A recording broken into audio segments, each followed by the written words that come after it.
Welcome back, everyone. Today is Mental Health Awareness Week. I already recorded a video about this, and unfortunately, the sound was off.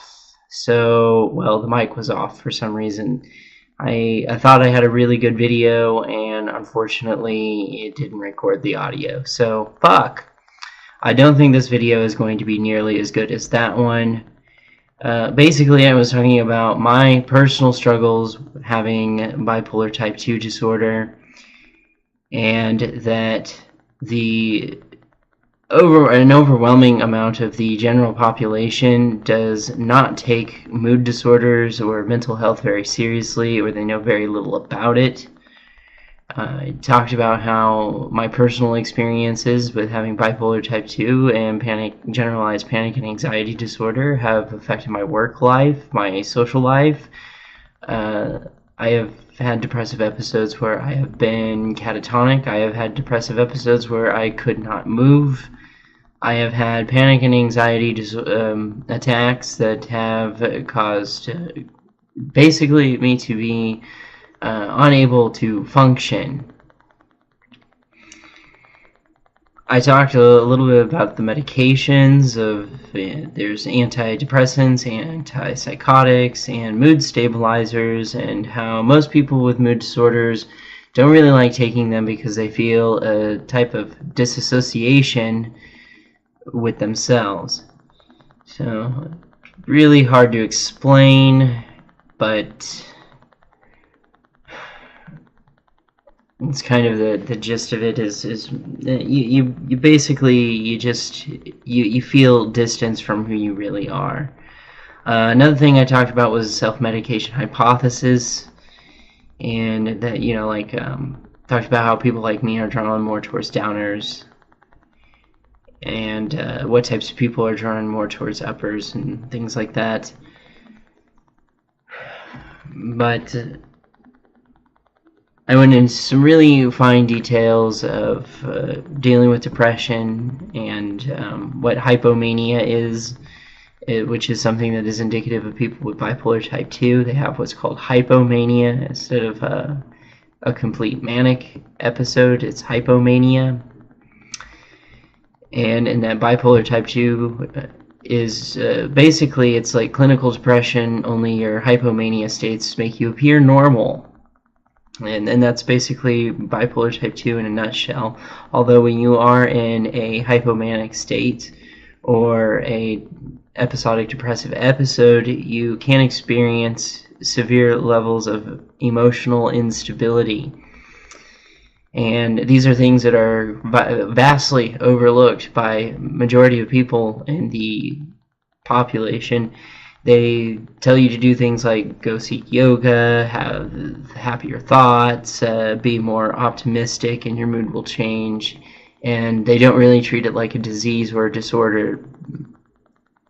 And that, unfortunately, is what it is. It's a disease or a disorder, and it can impact your life in a very, very negative way. So, and I've talked about how employers don't really acknowledge that type of thing, and me even being a pacifist, I've never even been in a fight. I've never rationalized. I could never bring myself to hit another person. But even when I have dramatic mood swings that are perceivably frightening, they look at me like I'm some kind of sociopath or psychopath, and it's like, no, I'm not going to hurt anyone. I'm really more of a danger to myself than others. Like in those moments, it's not. And I had to go over that I'm not a suicide risk or anything, and that 33 years of living with bipolar type 2, I've learned to manage the depression and manage the mood disorder. I know when my mood is going to swing. I can feel it coming. I know when I'm going to go into an anxiety attack. I know when I'm going to go into a panic attack. And I know measures of basically a lot of it has to do with removing myself from situations. Sometimes I have to isolate myself, because some of the things that happen when you go through these very severe mood swings is that they're kind of embarrassing. So I tend to isolate myself, spare myself the embarrassment, and kind of, be emotionally unstable alone. But definitely having support and having people back you is a good thing, reminding you that you do matter and that people do listen is an important thing. Mostly what I talk about, though, is just self-deprivation of, like, you do things to, like, deliberately piss people off that you know and love and care about. It's kind of a way of, like, just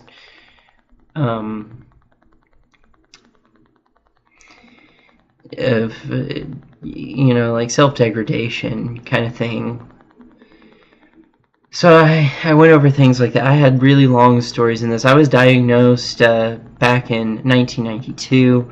I inherited my bipolar type 2 and panic and anxiety disorder from my mother. And like I said, at 33 years of living with this, I was suicidal when I was 5 years old. That's when I think I can be traced back to, like, my first suicidal thoughts was when I was 5. Very, very, very aware of my own mortality and very, very aware of death at 5 years old. I sought to psychiatric both from psychologists and psychiatrists throughout my life. I take 2 milligrams of Klonopin a day for my panic and anxiety disorder, and I even went into this to say that the best treatment I have found for bipolar type 2 for the mood swings is marijuana. And that's one reason that I'm really gunning for the marijuana legalization thing is I found that it's, if you think about it, it makes perfect sense. It's really hard to have a negative mood swing when you're high on marijuana. It's almost damn near impossible. And so I think it's the best mood stabilizer I've ever personally come across. I've taken, like, almost everything under the sun as far as antidepressants, mood stabilizers, antipsychotics, and none of them do what they're supposed to. Antipsychotics, I think, are some of the worst. A lot of them basically slow my cognitive ability down. They make it so that I can't even form a coherent sentence. I would not be able to record a video like this if I was on antipsychotics. The side effects of these medications, of SSRIs, is unbelievable too. I've been on several where it's one of them was muscular dystrophy was a side effect. I was on a medication called Geodon that caused my blood pressure to skyrocket. It went up to 198/80, something like that. I only weighed like 119 pounds, so it was very concerning for doctors to see somebody that weighed so little but had such a high blood pressure. It was insane. My nose would bleed all the time, and I constantly had, like, a sharp pain in my chest where my heart is. It felt like I could only describe it. It felt like a pebble passing through a heart valve, and the doctors didn't believe me on that. And I was like, well, that's the best way I can describe the feeling to you. That's what it feels like. It feels like a sharp, inanimate object passing through a heart valve. This is the only way I could describe that pain on that medication. I stopped taking it, all those things went away. So there's some serious side effects. That medication probably could have killed me. So I went over that marijuana in conjunction with the Klonopin that I take seems to be working really, really well. And other steps that I've taken to manage my bipolar type 2 disorder. But I really put a lot of emphasis on the fact that society very much underestimates and misunderstands mood disorders and mental health issues as a whole. There are a lot of people out there that think they have a mood disorder. They proclaim that they do, and oftentimes, for my particular situation, and I also point out that I'm talking in a very different voice. This is normally how I talk, very monotone, very unexcited. A lot of times I have to amp my voice up and kind of be a little, project myself more in a lot of my videos that I do, because it attracts the audience's attention more, and it's something that's been brought up to me by different viewers and I needed to work on from my early videos. But this is normally how I talk, very monotone, And another thing that I pointed out too was that it seemed like I think part of my fascination with death and my fascination with the macabre probably comes from a little bit from having depression. And you got to keep that in mind. With bipolar type 2, you're going to spend the majority of your life with depression. But, you know, I also talked about, you know, going through psychiatrists, psychologists, and I had a really good psychologist for a really long time. He was very, very good at what he did, and he taught me a lot.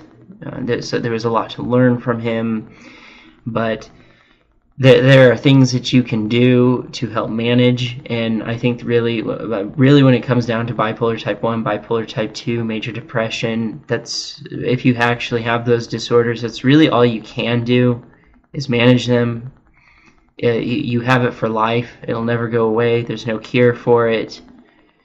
But I again, back to the people proclaiming that they have these types of disorders when they actually don't. In my particular case, it's like I really do have this disorder. So when the people who are like, oh, my kids piss me off and I get mad, or this happens to me and I get sad, and I have to explain to them, that's a normal emotional reaction to that type of stimuli, of course. And, you know, I have to bring up examples of when it's not normal and then how it impacts my life. It actually becomes debilitating. It has been debilitating to me before. And I talked about in the first video I recorded, the fucking audio didn't record, about how there have been times where I've had to call my employer and say, I'm going to be late because I have not been able to literally move. So yeah, it can be debilitating. It can make it so that you pick apart everything that you do. It makes you pick apart your life, pick apart yourself, make you extremely unmotivated. Like all your motivation, drive to do anything goes out the window. So learning the skills and tools to manage a mood disorder like bipolar type 1, bipolar type 2, major depression are really good. The medications, they don't really seem to work. I mean, even when I was on medications, I felt a disconnect from myself. I didn't feel like myself when I was on those medications. But they didn't make the depression go away. They made it so I couldn't express that I was depressed. I thought that was kind of interesting. But so yeah, that was pretty much what I went over, and I can try and leave I'll try and leave the same links in this video that I was going to leave in the original one. The original one was 50 minutes long, and I'm really getting pissed off that it didn't go through, because I did a really good job at nailing this one on the head, and the audio didn't record, and it's not fresh in my mind anymore. Now I've got other things in my mind and other distractions going on. So this is just what's going to have to make do. I wish I could have gone more into it, because this is a subject matter that is really, really important to me. As a person that has bipolar type 2 disorder and panic and anxiety disorder, I've been oftentimes very misunderstood and mistaken in many different aspects. Like I said, the calling my employer, the response from the employer was, you need to be responsible and be an adult, and you know, it doesn't matter that you're depressed or whatever, you need to get into work. And the point is that, yeah, I'd like to, but literally I could not move. Literally, I couldn't move. So I mean, it is what it is, I guess. That footage is lost. Maybe I will cover more on the subject matter later, but right now this is gonna have to work. And I wanted to remind people that it's really important that you do educate yourself on what real mood disorders are and what they do to people, and you know that it's a reasonable accommodation, that when somebody does, like, it takes a lot of patience to deal with somebody like me. I won't even deny that.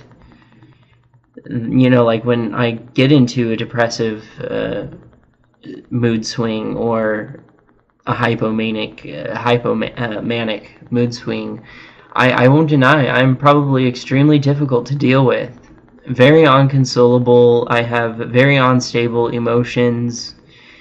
So, that being said, well, no, I'm not even done. Like, because seriously, this is a very important topic. Very important. Because I cannot tell you how many people I've come across that really know nothing about mood disorders. Nothing. And this is Mental Health Awareness Month. So, educate yourselves on this stuff. You know, for me personally, I can speak from my experiences. It's like when I've gone up to my bosses in the past and said, you know, I feel a mood swing going on. I need about 15 minutes.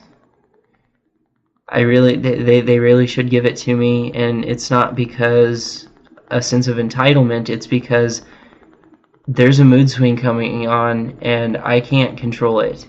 There's nothing that can be done. I have to ride it out. And sometimes you have to ride them out, these mood swings. You have to ride them out. You have to ride them. Because you can't do anything about it. You can't. It's a disease. It's a disorder. It happens. I talked about the brain chemistry a little bit, about what the dopamine and endorphins are doing, and the adrenaline for the anxiety and panic disorder, and what's going on with that. But I will leave links in the description below. I'm really sorry I couldn't deliver the 15-minute long video where I went into some very, very descriptive things about psychology and bipolar type 2, bipolar type 1. I'm really bummed out about it. I'm serious. It was 15 minutes long. 50 minutes talking about this, going into really, really in-depth detail.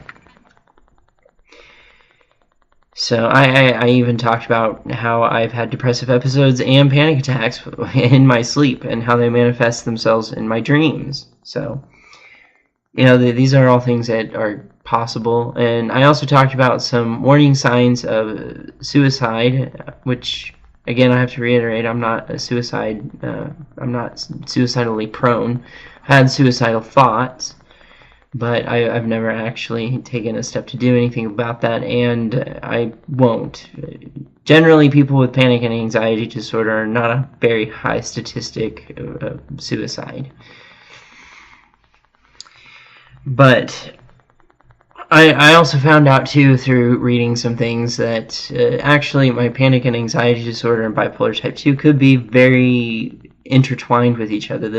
Basically, when I feel like I'm having high anxiety and starting to have panic attacks, it could be an indication that I'm about to go into a major depressive episode.